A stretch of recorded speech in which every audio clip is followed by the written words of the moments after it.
So what do you want to cover today?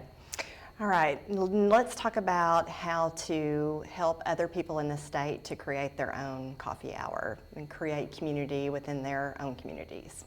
That sounds like a really good goal because you do such a good job of leading our coffee hour. So if you were going to take the footprint or the mold for coffee hour and try to hand it over to different areas, what's the first thing you want to do to teach them how to do a coffee hour in their community? The first thing that I would do to teach you how to do a coffee hour in your own community, one, you need to gather the interested people. And so being able to find out who those people are and be real intentional about inviting them to come and participate and be a part of this conversation, just letting them know what to expect so that they will, first have a community to even pour into. Well, you seem to really bring the people together. And when you approach the coffee hour each week, what's your mindset? That's part of the magic that you bring. What kind of things can you pull out of them so they can bring the magic to their communities?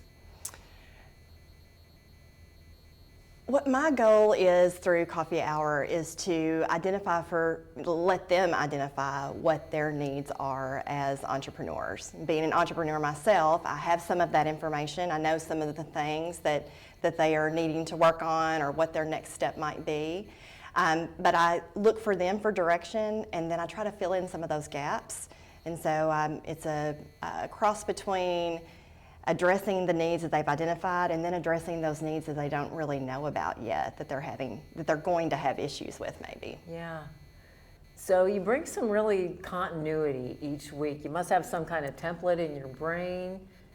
What kind of template can you give them that they can just kind of follow the steps that you follow to bring that continuity to their community?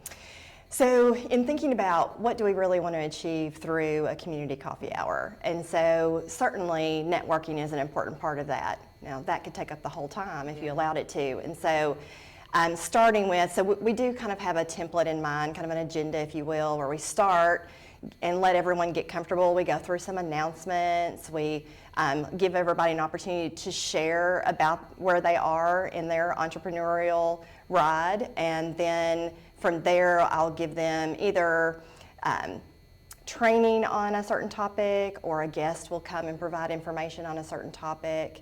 And then we try to always, at the end, make sure that we have an action step before we exit. Yeah, so I noticed just attending coffee hour more regularly that our attendance can fluctuate. And so especially when you start that coffee hour in that community, I've noticed you've been able to grow that community. So if they're just starting out, I'm assuming they're going to start with a small amount of attendance. Absolutely. So how have you been able to grow that? What kind of action steps can you give them to stay with it and believe in it? So, one, being intentional, making sure that you're gathering information from the people that are actually participating to make sure that it's, useful information for them.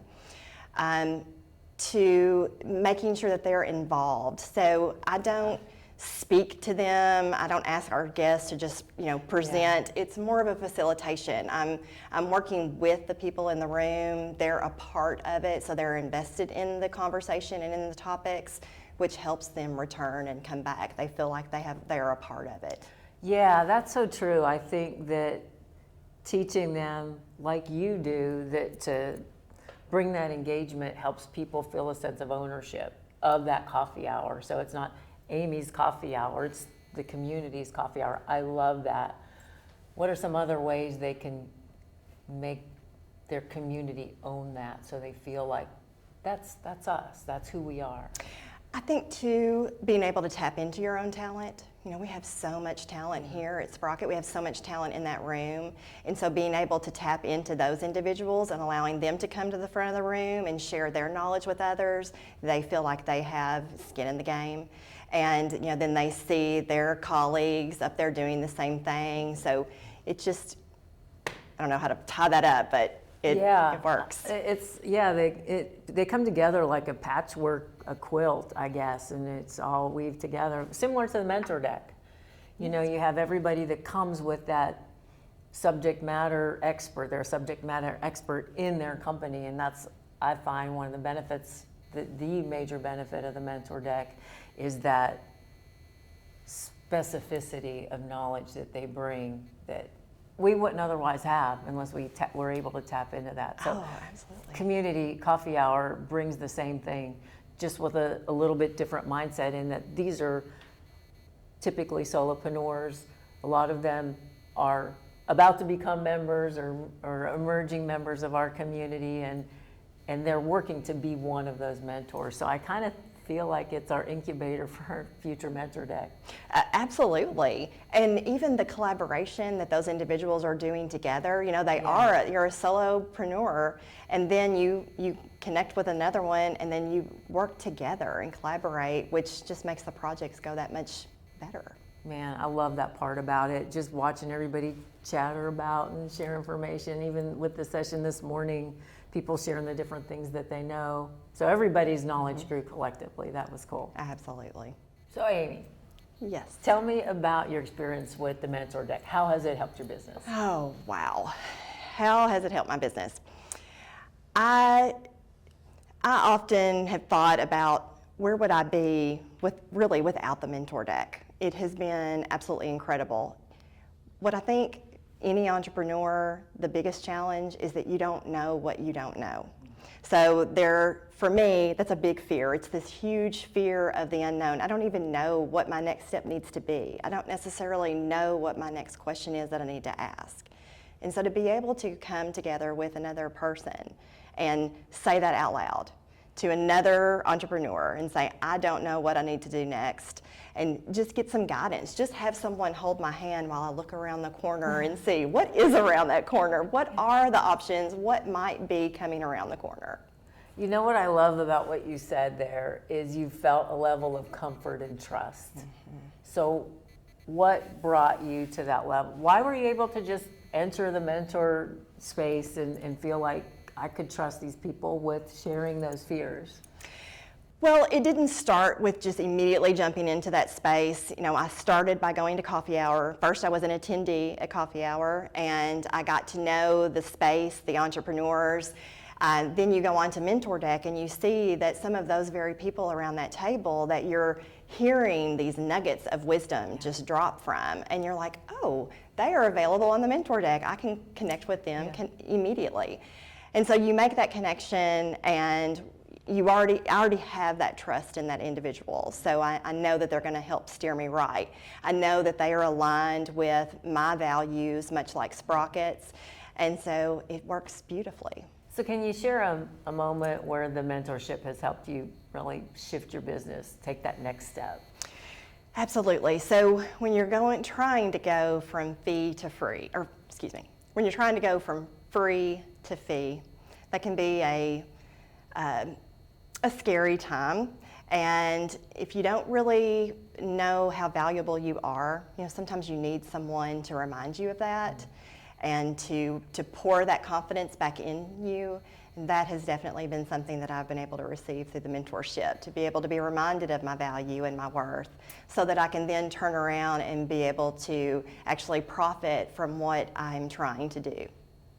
I think a lot of times it's really hard to see yourself in that light because we have to deal with all those self-doubts. So I love that there's a champion, there are several champions in there, holding up the mirror and saying, look, this has value. Absolutely, yes. So Terri, tell me what it has been like serving as a mentor. It has been really rewarding. At this season of my career, my goal was to make my work meaningful. And you and other people are certainly doing that. I love the light bulb moments. I love sharing your success. When you share the wins that you've had, I feel so like I'm getting to share that with you. I know that it's like I'm holding onto your little coattails and pushing you up, and it's so fun to be part of your celebration. I love that so much. So that's what I think is the most meaningful thing, is getting to celebrate. It's like it's your birthday and I get a piece of cake too.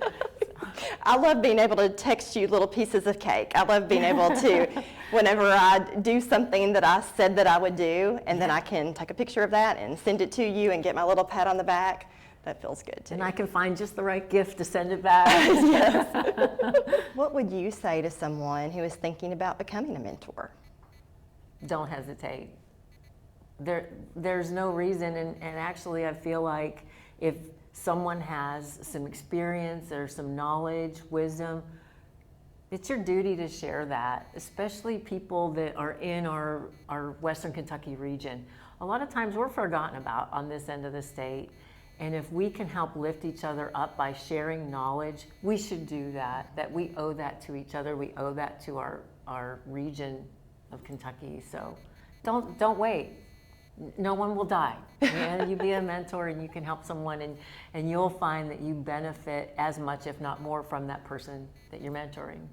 What I love about mentoring is that you grow by trying to help other people grow. Absolutely. Yes, 100% agree.